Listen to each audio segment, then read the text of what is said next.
An exciting game. I think everybody's necks were sore watching that back and forth. As a brought up back memories of the 90s and 80s Big Sky right there. You know, one of those games where it's not decided till the end with a lot of points, a lot of yards, and it looked like old Idaho versus Nevada or somebody like that back in 1985. So lot of things could have gone our way to turn the tide. Can't pinpoint any one thing. It's a multitude of factors, and we have to be better at finishing. So with that, fire away. Rob, what did, especially now after you've watched the tape of the game, what did you get out of the game? Our kids are not going to quit. They did a great job believing, and both sides of the ball fed off of each other in the fourth quarter when we needed it. You've used that a lot this year, Coach, and I'm not doubting it at all as far as belief and that kind of stuff. As somebody who played the game at a high level and has coached, how much of football today is the physical end of it? How much is the mental end of it? Yeah, we can win. It is, physical. They both play a part. So I think belief is a big thing. You know, that helps you get through tough times. And I said they believe that they're going to win. They believe that they were prepared technically. They believe that they were prepared physically, and those are two pretty big factors. A lot of big plays on both sides. That just kind of the flow of the game. Yeah, it was one of those games, man. I do an explosive study. Runs for 12 plus yards, passes for 16 plus yards, and we had 18. They had 13, and that's one of those deals. It's a lot of big plays. Was it just? I mean, both offenses were just making plays. Yeah. Yeah, their quarterback was clicking, and we were efficient throwing the ball, and our run game was really hitting on all cylinders, so to speak. Has the running game at all, Coach, surprised you this year? You guys are just Not at all. terrific running the football. Not at all. That when the style with what we do will hopefully get run game going, and you got to be able to. We're proving that you can run the ball without putting a fullback and a tight end and bringing 9 guys into the box. So I think Matt Troxel and Dorian Keller and David Fafia, all of them are doing an awesome job with that. When you guys were trailing by 16 and the team, I mean, they did not let up. What does this say about your guys? So I believe in the past here at Idaho State, and I told them this morning, being down, we were down by 16 points with 1 second left in the third quarter, and came back to take the lead. In the past, that game would have gone from 40 to 26 to 58 to 26, or 58 to whatever it was, 58 to 24. It would have gone like that in a second. It would have tapped out. Our guys, like I said, they had a firm belief that that defense was going to get some key stops, which they did, and the offense was going to move the ball and put some points on the board. James had over 30 carries in that game on Saturday. Is that something we're going to see? That's the way that the game presented itself. We don't go in saying we're going to have this. You know, it very easily, depending upon the defense that they presented us, could have gone the other way, where Tanner threw 58 times and James carried 15. So it's just it's an opportunistic situation. So that's how that turned out. with the way he and Ty are both run the ball, and when Ty gets back, I mean, it's going to be tough to figure out a way to utilize both of them. It's kind of the same. It's a good problem to have. Yeah. You know, it's gonna just the best guy plays. You know, and I said it back after Utah State. That's the hardest working group and on the team, and all four of those guys feel they should be starting, and you know that showed right there. So we will play the best guy. Rob, on the last drive, I don't know defensively what the thought process was or what you guys were trying to implement. Was it just a situation where, look, sometimes you tip your hat to the other guy, he made the plays? Then he went, what, about 6 for 6 or so, Yeah, or something? I think it was 5 for 5, and he whatever had it a was. pass. Yeah, you know, we had him pinned back, and I told Spence, go, hey, make them work for it. You know, they didn't have a lot of time, and you know, in that situation, that's what you got to do. You don't want to give up a big play, you know, blitz and give up a big play. You want to make them work for it, and they did, and he completed every pass. It's you know, tip of the hat to those guys. I mean, that was a well executed clock drive. Let's talk about your passing. I mean, running game is kind of what you guys have been doing and depending on right now, but in these last couple of matches, you've seen the receiving yards go up. Are you going to start like capitalizing on that some more here? Well, like I said, it's just an opportunistic offense. You know, we take advantage of what the defense gives us, and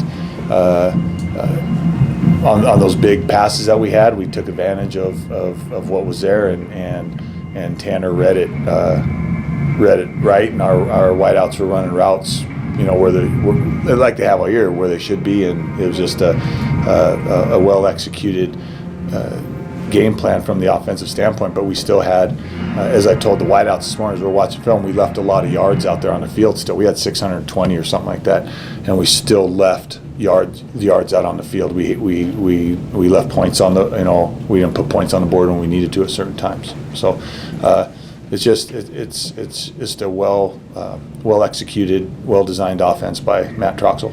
Specific player Mitch with the one-handed catch in the corner. We don't condone one-handed catches, so he got a minus for the play. So we don't. We practice one-handed catches on Thursday, and that's the only time they're allowed to do it. So no, he got a minus on the play, but it was a heck of a play. But you can ask him about it. It was a heck of a play. It was, yeah. But like I said, I gave him a minus. Cal Poly this week, Rob, I'm just surprised that they're 0-4. Mm-hmm. You've watched a lot of tape. I know turnovers have been an issue for them. What can you tell us about them? And Well, bizarre offense. They, anytime you play, you know, I 5 years at UNLV, we had to play Air Force, and the previous 7 at Montana, even though Cal Poly wasn't in the conference, we played them, I think 5 of the 7 years, and it's never fun playing these operations. I mean, they're always, it's assignment football, and one guy gets his eyes stuck in the wrong place. It's a big play. You know, I was at Northern Iowa for 1 week with and I saw how good their defense is, and Cal Poly took them to overtime, and that's a real good Missouri Valley defense. You know, with one of the best defensive minds in 1AA football, Mark Farley. So they are definitely capable of putting up points if they don't turn the ball over. We got to win the turnover battle with them. You know, we got to be smart on offense and really take advantage of everything they give us. But it's every time, man, it's hold your breath with them, because they could be 0-10 and you're playing them in game 11 and it's the same offense. And, you know, it's Army, Navy, you know, all those guys. That's just it's what they do. It's tough. Is it possible to even replicate that style, that you can practice against it? Well, one thing, you know, you don't want to cut. They utilize cut blocks quite a bit. That's a key element in their scheme. You can't do that in practice because you don't want to hurt your guys. Right. You run the risk of hurting your guys. And then the speed is impossible to replicate. It's just your whole practice plan. And I said I've done this for, you know, 10 games in the last 13 years.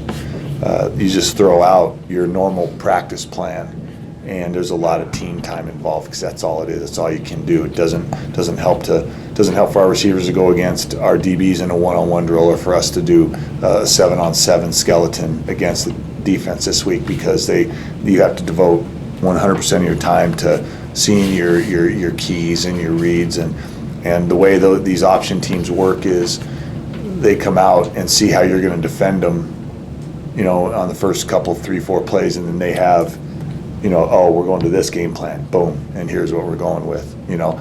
They look at, oh, they're going this way, we're going to run this one, you know, and that's it's been like that for years, and it's a tough deal, man. It's no fun.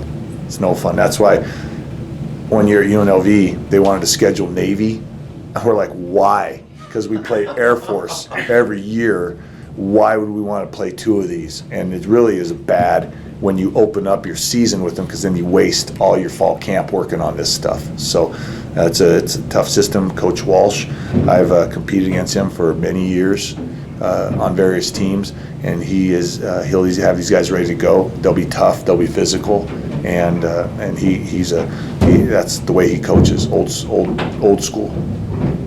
Defensively, are you guys switching up anything you do? Well, you got to have your option defense in for this week. So it's a whole different, like I said, it's a whole different game plan with Air Force or Cal Poly. Jeez, sorry.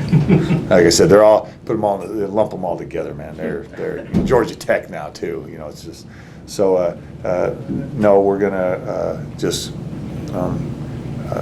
go back to, you know, what we do and get better at it, get our eyes right and all that.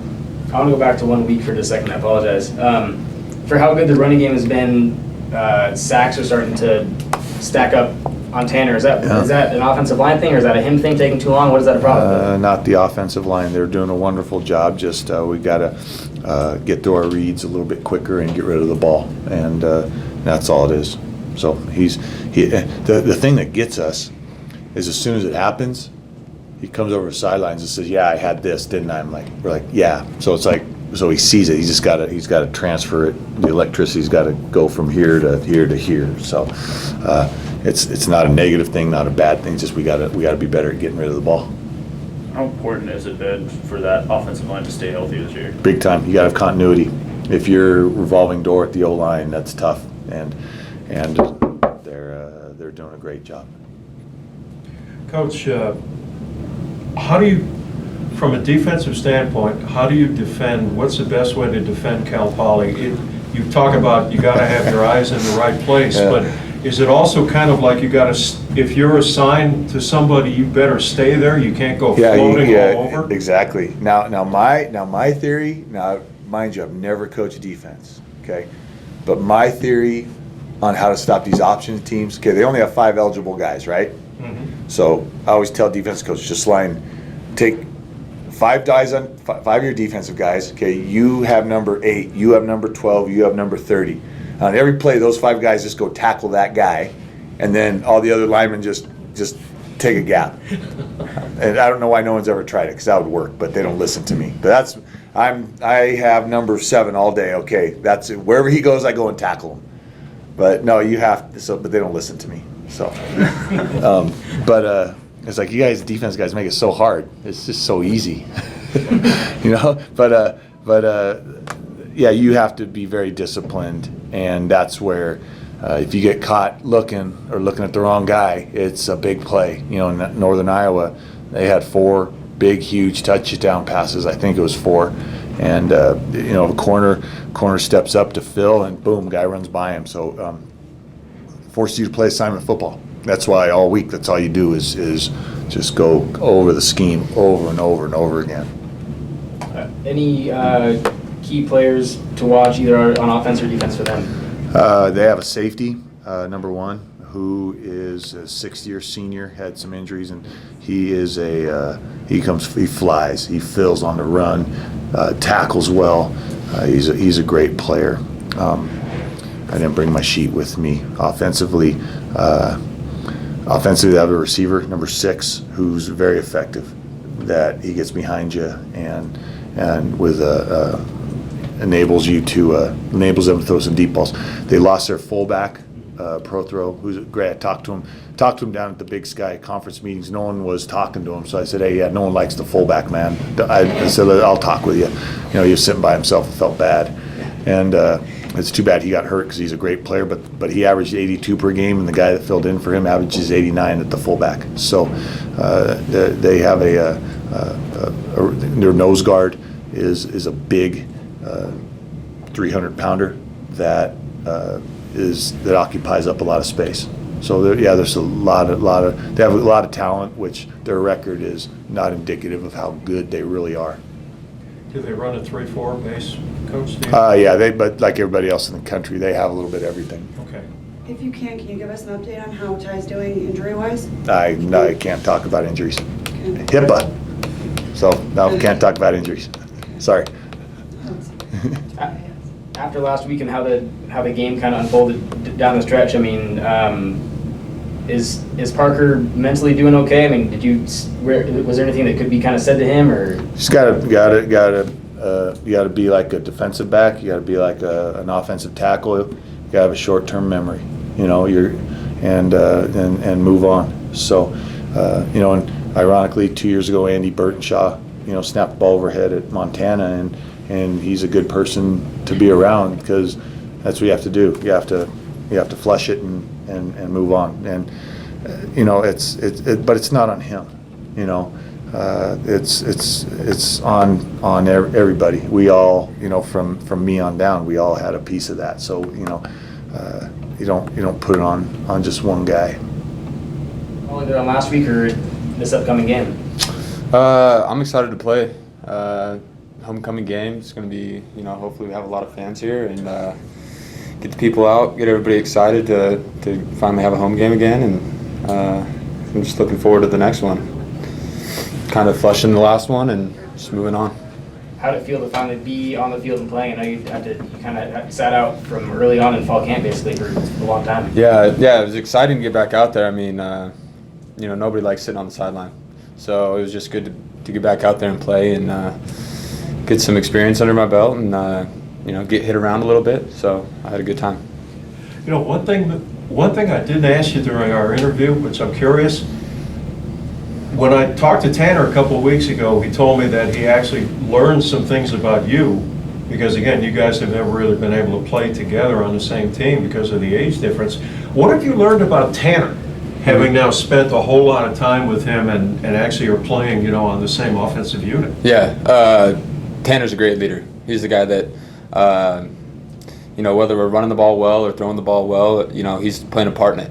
And so I think everybody on offense turns to him and looks to him as a guy that is going to keep his head. He's going to get excited for us when we make plays. He's going to make some plays, and then also, he's going to put us in the right positions through what Matt Troxel and Coach Fenn have to say, and coach him up on. But yeah, he's a competitor, and he just wants to get out there and win football games. Just because I asked Coach, I've got to ask you, talk about your one-handed catch. What were you thinking? What was the process right there? Really just trying to get open, and the ball was perfect. As Tanner was getting hit, he just threw it up, and I was trying to just get to it. I didn't think I could get to it with two hands, and so it just came into one, and actually bobbled it. Like Coach said, he gave me a minus. So I guess I should have caught it cleanly. But yeah, that was about it. Was there any ref confusion? Because I know when you immediately hand up in the air, everyone noticed this. Yeah, right. So we're told to, especially if you go to the ground, and if it's going to be a close play, just show the ball because that just helps. And so right when I went to the ground, I just wanted to show to the ref and hope that he saw it, maybe convince him a little bit. And luckily he called it a touchdown. I thought even more impressive was that you got a foot in.